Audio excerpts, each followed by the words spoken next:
Comme première chronique aujourd'hui, nous recevons Élise Lucie Henripin qui vient nous parler d'un livre. Donc, oui, de quel livre? Ah! Non, mais de quel livre viens-tu nous parler aujourd'hui? On va parler de Quand s'éteindra la dernière chandelle de Frédéric Durand. Donc, Frédéric Durand, c'est un auteur, musicien, enseignant trifluvien qui est quand même très productif, qui écrit beaucoup de nouvelles, autant en France qu'au Québec. Et en 2015, il est sorti notamment Au rendez-vous des courtisans glacés, qui est une réédition, donc revue non censurée.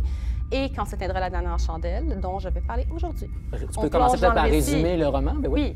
Donc là, on a Florent Lemaître, qui n'a, en fait, à part pour son nom, là, il n'y a rien d'élégant. Donc, c'est vraiment un loser. Okay. Il travaille dans un kiosque de journaux. C'est à l'approche, je ne sais pas son âge est spécifié, mais bon, moi, je l'ai toujours imaginé, genre, proche de 40 ans. Là. Okay. Pas de copine, peu d'amis, tu sais, vraiment un appartement, genre, il habite dans un 2,5, là, tu sais. Puis, il va à un party un vendredi.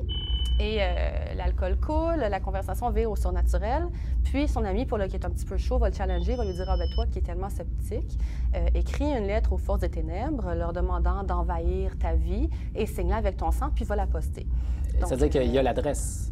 Oui, c'est ça. Oui, okay, donc, je me suis dit, ils écrivent un peu comme, tu sais, genre Pôle Nord, HO, mais plus satanique. Et là, ils mettent ça dans la poste. Et évidemment, les forces des ténèbres vont répondre à l'invitation. Ah, il est chanceux. Donc, oui, il est chanceux comme ça. Puis là, ben, de plus en plus de cauchemars.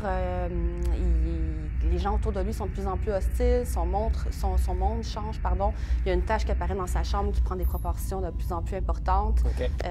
Donc, en fait, c'est sa descente aux enfers. Et là, donc, c'est un roman qui flirte pas juste avec le fantastique, mais avec l'horreur également? C'est carrément de l'horreur, oui. Donc, toi, tu l'as trouvé comment? Moi, j'ai beaucoup aimé. Ouais. Donc, c'est très angoissant, c'est très sombre, très triste aussi. C'est très claustrophobe. Donc, dans ce cas-là, je pense que Frédéric Durand a vraiment fait un beau travail de créer un monde qui est sans issue, donc avec les murs qui se referment de plus en plus sur notre personnage et, par extension, sur le lecteur lui-même. Donc, tu es comme pris dans une spirale et puis, comme c'est une boucle, évidemment, il y a des répétitions. Donc, parce qu'à chaque fois, il y a beaucoup de situations semblables qui arrivent. Comme, par exemple, au cours du récit, le personnage va avoir des rapports, va comme tomber sur des démons, genre. OK. Il va avoir des rapports sexuels de plus en plus violents. Donc, tu sais, ça, c'est l'exemple que je te donne, mais tu en as plusieurs comme ça, situations. Donc, ça va revenir à plusieurs reprises, mais à chaque fois, c'est plus intense, c'est plus dégueulasse. Donc, tu as des répétitions.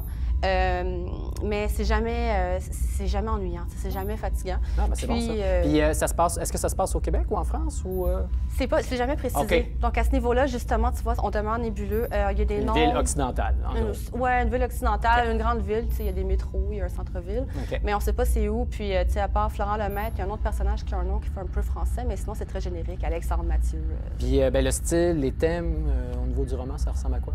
Pour ce qui est du style, donc Frédéric Durand, vraiment une plume très travaillée, très romantique, un peu flamboyante. Donc, c'est quelqu'un qui aime beaucoup les grands mots, les grands effets, mais c'est pas prétentieux du tout. Non. Pour ce qui est des thèmes, c'est sûr que, bon, quand je te parle, évidemment, les forces des ténèbres qui envahissent ta vie, ça arrive pas à grand monde. Mais pour ce qui est des angoisses, vraiment au cœur du récit, c'est des thèmes qui vont tous nous chercher. Donc, on a un personnage qui est à un tournant important de sa vie, qui est, mettons, qui va passer le cap de la quarantaine, de la trentaine, un adulte, donc qui se réalise pas du tout, qui est en remise en question, en fait. Qui a de remise en question, qui a des soucis financiers. Donc, c'est tous des problèmes, des trucs dans quoi tu peux te reconnaître. Parfait. Puis le roman, bien, dans le livre, est suivi de quelques nouvelles. De combien de nouvelles, en fait? T'en as 3. Donc, c'est des nouvelles qui ont été publiées en 2011 et 2013 chez Solaris et Rivage. Donc, la première, c'est L'heure approche où j'aurai tes yeux. Donc, c'est vraiment un récit beaucoup mordant. Ces titres-là les poétiques. Titres longs, oui. D'habitude, ça vient moins. Mais, tu sais, lui, c'est correct. Au moins, il livre la marchandise. Oui, il a le droit. Le titre vend bien le livre. Le titre vend bien le livre, oui. Une fausse représentation. Celui-là, c'était très genre Famille Adam. C'était le fun. C'est une belle lecture. Quand on revivra le théâtre inerte, qui était beaucoup plus atmosphérique, plus sombre, plus poétique. Et la dernière nouvelle, qui est celle que j'ai le moins aimée.